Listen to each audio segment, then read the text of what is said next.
Agora vamos entrar no segundo subtópico. Veja lá.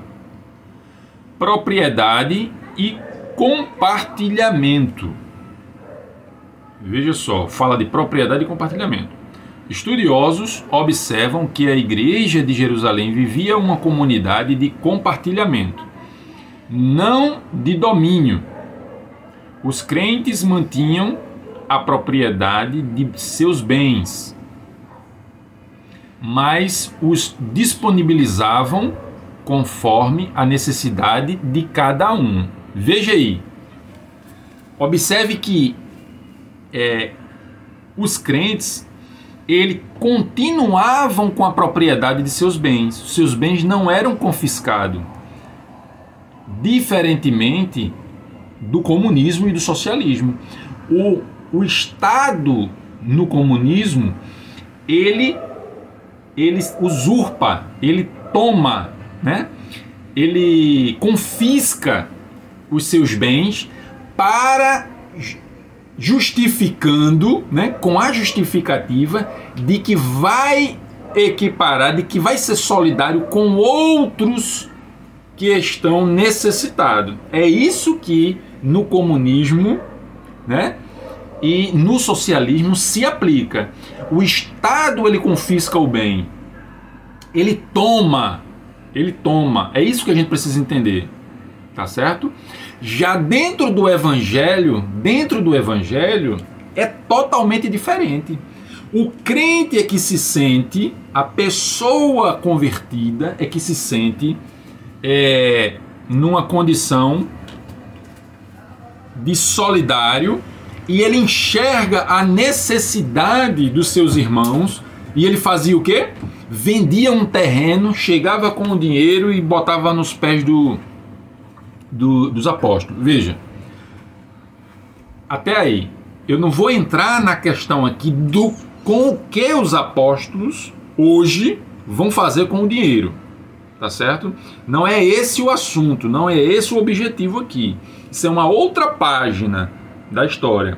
O que vão fazer com o dinheiro já não é mais o tema aqui nessa página do assunto. Mas o que eu estou querendo mostrar aqui é como acontecia, o que eu estou querendo mostrar e o que a lição está apresentando. É o que acontecia com a igreja primitiva. As pessoas, diante da necessidade, que eles viam a miserabilidade, a fome dos seus irmãos ali, né? Catadores, esmolés, pessoas que viviam na porta do templo, ex-paralítico, cego, coxo, manco, o cara que não tinha nada, tava morrendo de fome, a míngua, o cara olhava, meu irmão, esse irmão aqui tá numa necessidade muito crítica, vou fazer o quê? Vou vender um terreno aqui e vou dar dinheiro não, vou deixar na mão dos apóstolos o dinheiro para que eles entendam como vão fazer com esse povo. E faziam, né? E a obra era aplicada, a solidariedade era executada, tá certo? Então veja que nesse segundo ponto uma comunidade de compartilhamento, não de domínio. Então os crentes mantinham a propriedade de seus bens, eles mantinham, era dele, de novo, né? Mas os disponibilizavam conforme a necessidade de cada um. É o que eu acabei de dizer agora, tá certo? Vamos mais para frente. Desse modo, eles compartilhavam tudo o que tinham. Veja só, a solidariedade dos crentes que eram convertidos era tão grande, a comoção, a graça na vida dos irmãos ali era tão grande que eles doavam tudo. E aí abre um parêntese. Preste atenção. Preste atenção. É interessante que aqui em Atos dos Apóstolos a gente entenda que nós estamos fazendo uma narração dos atos. Era o que acontecia. Isso não soa, isso não entra como um mandamento. Você vender tudo o que você tem e doar no pé dos apóstolos. Não é isso que as Escrituras estão falando. Isso não é mandamento. Isso é abro parênteses, tá? Isso aqui é ele está narrando os fatos, tá certo? Ele está narrando os fatos. Era o que acontecia. Segundo a comoção, a capacidade de solidariedade dos irmãos na época, eles doavam, mas as Escrituras não colocam isso aqui, esses versículos. Porque se ele for lido de forma isolada, ele vai ser muito bem aplicado, tá certo? Doe tudo, venda tudo que você tem e entregue ao seu pastor. Meu irmão, não é isso que as Escrituras estão dizendo, presta atenção. Ela está aqui contando os fatos que aconteciam na época, diante de uma perseguição, diante de uma situação política e religiosa conturbada.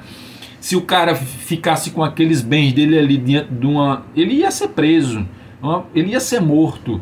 Ele queria salvar os seus irmãos, né? Daquela correria, o alvoroço que estava na cidade, que estava em Jerusalém. Então, as pessoas colocavam no coração de doar, tá certo? Mas isso aqui não é um mandamento, preste atenção. Então, eles compartilhavam tudo o que tinham. Isso pode ser observado com Maria, mãe de João Marcos. Ela também pertencia à igreja de Jerusalém. E em vez de vender sua casa, olha aí, em vez de vender sua casa, a pôs a serviço da igreja, transformando-a em uma casa de oração onde a igreja se reunia. Então, Maria encontrou uma forma de contribuir com a igreja.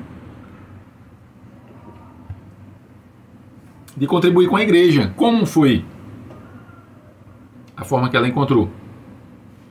Cedendo sua casa para que os irmãos se reunissem e fizessem um trabalho de oração, um trabalho de leitura da Torá, uma comunhão ali. Não existia templo, não existia igreja parede, a igreja estava dispersa, né? Ela não tinha CNPJ, ela não tinha um endereço, ela não tinha uma rua tal, número tal, tá certo? Um CEP. A igreja não é CEP, a igreja não é CNPJ, a igreja somos nós. Essa igreja que nós estamos tratando aqui hoje, a igreja de Atos dos Apóstolos, não existia CNPJ, presta atenção, tá certo? Não é dessa igreja, não é disso que nós estamos falando. Porque quando nós estamos falando de igreja, geralmente no subconsciente do indivíduo, nasce uma igreja no sentido parede, no sentido CNPJ, institucional, igreja institucional. Não é dessa igreja que nós estamos falando. Estamos falando de igreja. Você e eu aqui, ó, você aí e eu aqui. Eu como irmão lá nos Estados Unidos, lá em Tóquio, lá na Rússia, aonde tiver um crente na pessoa de Cristo, pela fé nós somos igreja. Amém? Então, vamos à frente. Ela também pertencia à igreja de Jerusalém e em vez de vender sua casa, a pôs a serviço da igreja, transformando-a em uma casa de oração onde a igreja se reunia. Tá certo? Tá lá em Atos, capítulos 12, verso 12. Atos 12, 12. A prática de generosidade pode mudar de acordo com o tempo. Aí o comentarista agora, ele pega um gancho agora e dá uma virada de chave agora na ideia para aplicar em nossas vidas hoje. Como nós devemos hoje aplicar a generosidade, né? Como é que seria a generosidade nossa nos dias de hoje? Será que nós, veja, podemos abrir a nossa casa para esse tipo de trabalho hoje? Isso é uma pergunta retórica, não precisa responder. Diante do contexto hoje, né? Dá para abrir a porta para acomodar várias pessoas? Não sei, cada um tem. Isso aí é algo muito pessoal, tá certo? Não é uma questão teológica aqui, é algo pessoal de cada um. Tem gente que não tem problema nenhum em abrir suas portas para acomodar pessoas para fazer trabalho religioso. Já outras não gostam, tá certo? Mas Maria, ela abria a porta, né, da sua casa para acomodar os irmãos, transformando em uma casa de oração. A prática da generosidade pode mudar de acordo com o tempo, lugar e circunstâncias. Contudo, o princípio que a governa permanece o mesmo, né?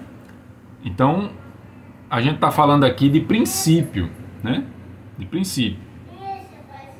Podemos fazer o bem a quem necessita de uma forma ou de outra, né? Então, fazer o bem, a solidariedade, existe de várias maneiras, né? Deus, eu costumo dizer que Deus não é bitolado, ele atua de várias maneiras, né? Deus é multiforme, ele trabalha de várias formas. Então, nós podemos ser solidários com as pessoas de qualquer forma. Nós podemos ser solidários com as pessoas indicando uma pessoa a um emprego, arrumando, né, um emprego para alguém. Poxa, em vez de eu dar um dinheiro a essa pessoa, veja aí, em vez de eu dar um dinheiro a essa pessoa, eu vou arrumar um emprego para essa pessoa. Aí pega, me dá teu currículo. Aí leva, tem um conhecimento e dá o currículo numa empresa que conhece, indica lá a pessoa. Você mudou a vida daquela pessoa. Você tem agora uma pessoa que estava sem perspectiva de vida nenhuma, vivendo de mendigar. Agora, dependendo de um e de outro, agora você deu, em vez de dar o peixe, você deu a vara para a pessoa pescar. Então, isso é um modelo, uma forma de solidariedade, tá certo? E vários outros. Terceiro subtópico, né? Terceiro ponto. Um exemplo de voluntariedade. Veja, Lucas destaca que os que possuíam herdades ou casas, vendendo-as, traziam o preço do que fora vendido e o depositavam aos pés dos apóstolos. Então, Lucas, ele relata isso. O que são herdades? Herdades são bens, né? Os que possuíam herdades ou casas, são terrenos, tá certo? Ou casas.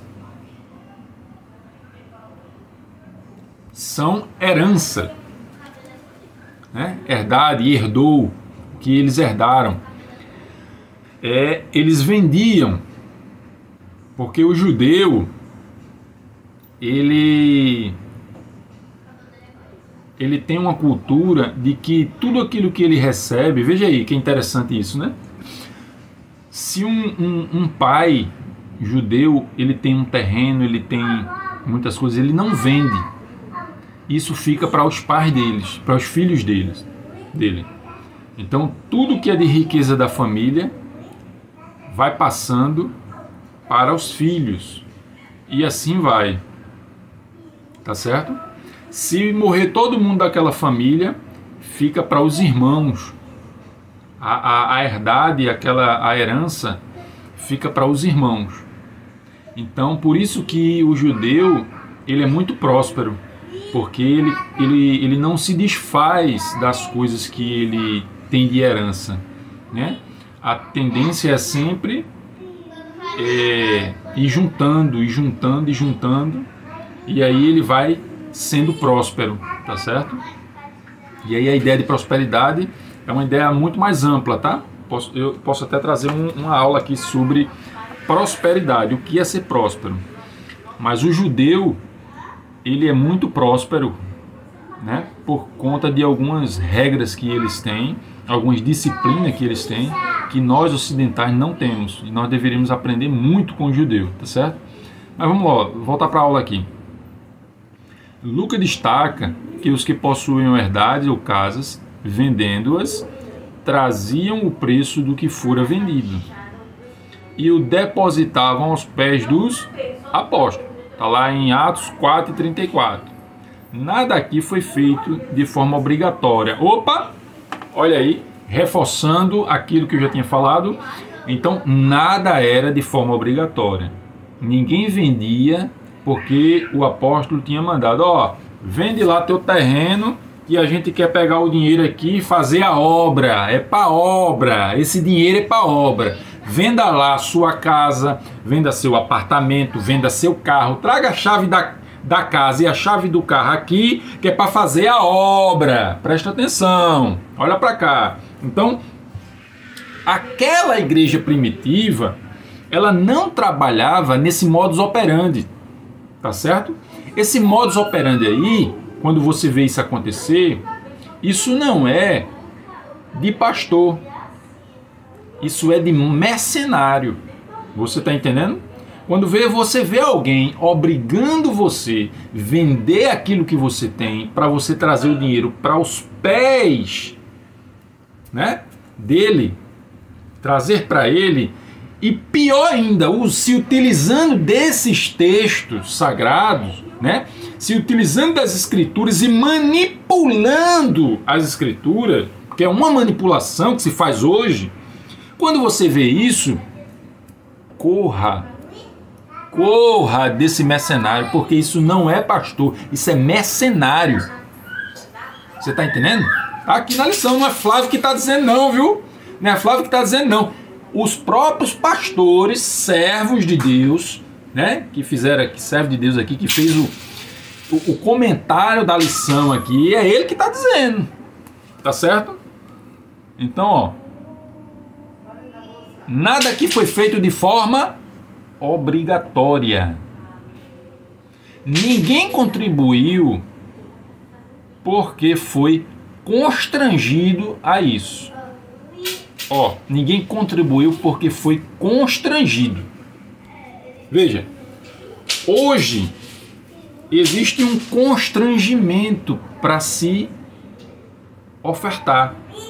Existem técnicas para se ofertar. Tá certo? Eu não vou entrar nesse detalhe aqui, porque não é o objetivo da lição.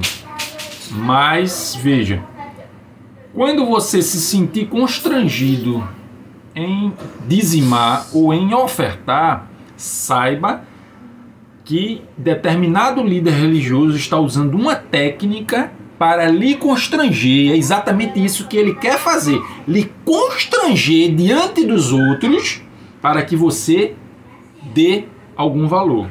Tá certo? Então, vamos para frente. Nada aqui foi feito de forma obrigatória. Ninguém contribuiu porque foi constrangido a isso. O texto bíblico deixa claro que havia voluntariedade nos crentes em ajudar uns aos outros. Então era algo voluntário. Princípio da voluntariedade, princípio da liberalidade, tá certo? A Bíblia, as Escrituras trabalha com princípios e não com constrangimento. O texto bíblico deixa claro que havia voluntariedade nos crentes em ajudar uns aos outros. Havia uma consciência de pertencimento, tá certo? Consciência de pertencimento. Ou seja, o que é pertencimento?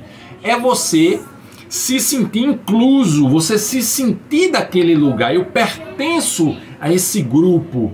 Eu sinto que eu faço parte, eu não estou excluído daqui. Porque tem pessoas que estão em determinado grupo, mas eles se sentem excluídos. Eu estou aqui, mas todo mundo me olha assim. Eu passo porque eu venho com a camisa meio rasgadinha, eu não tenho um desodorante muito legal, chego fedendo e eu não consigo me cuidar direito. É culpa do grupo, porque o grupo de alguma maneira, de alguma forma, está tratando aquela pessoa, pode não ser o grupo no todo, mas pode ser uma ou duas pessoas do grupo, que está fazendo com que a pessoa não se sinta pertencente àquele grupo, né? E na igreja em Jerusalém não existia isso. Você vê que tinha pessoas de várias classes sociais, mas eles se ajudavam, né? Então fazia com que os que eram menos favorecidos se sentissem pertencente ao grupo, né? Pertencente à igreja. E igreja é isso, né? Tá certo? Muito interessante, né?